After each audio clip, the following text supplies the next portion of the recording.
ASEAN உறுப்பினர் பதவியை நோக்கிய திமோர் லெஸ்தேவின் பயணத்திற்கு மலேசியா தொடர்ந்து ஆதரவளித்ததற்காக பிரதமர் டதஸ்ரீ அன்வார் இப்ராஹிம் இன்று முன்னாள் பிரதமர் டாக்டர் மகாதீர் முகமதுவுக்கு நன்றி தெரிவித்தார்.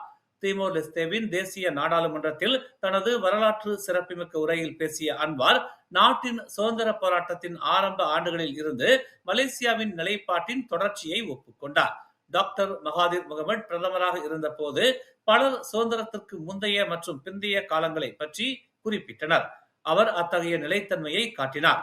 மேலும் இந்த இணைப்பு சரியான பாதையில் செல்வதை உறுதி செய்வது இப்போது தமது கடமை என்று தாம் நினைப்பதாக அன்வார் கூறினார். திமோர் லெஸ்தேவின் நாடாளுமன்றத்தை ஜனநாயகத்தின் துடிக்கும் இதயம் என்று அவர் பாராட்டினார்.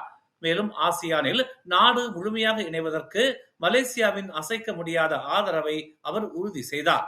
திமோர் லெஸ்தேவின் ஜனநாயக பயணம் இந்த பிராந்தியத்திற்கு ஒரு உத்வேகமாக அமைந்தது என்றும், கஷ்டங்களையும் பாகுபாடுகளையும் கடந்து நம்பிக்கையான மற்றும் சுதந்திரமான தேசமாக உருவெடுப்பதில் அதன் உறுதிப்பாட்டை அடிக்கோடிட்டு காட்டுகிறது என்றும் அன்வார் தெரிவித்தார். மேலும் செய்திகளை தெரிந்து கொள்ள தமிழ் மலர் நாளிதழை பாருங்கள். உடனுக்குடன் செய்திகளை தெரிந்து கொள்ள தமிழ் மலர் இணையதளம், தமிழ் மலர் செயலி மற்றும் மலர் டிவி யூடியூப் சேனலை வலம் வாருங்கள். எங்களோடு இணைந்திருக்க மலர் டிவியை பதிவு செய்து கொள்ளுங்கள். உறவுகள் மகிழ்ந்திட விருப்பம் மற்றும் பகிர்வு சேவையை சொடுக்கிடுங்கள்.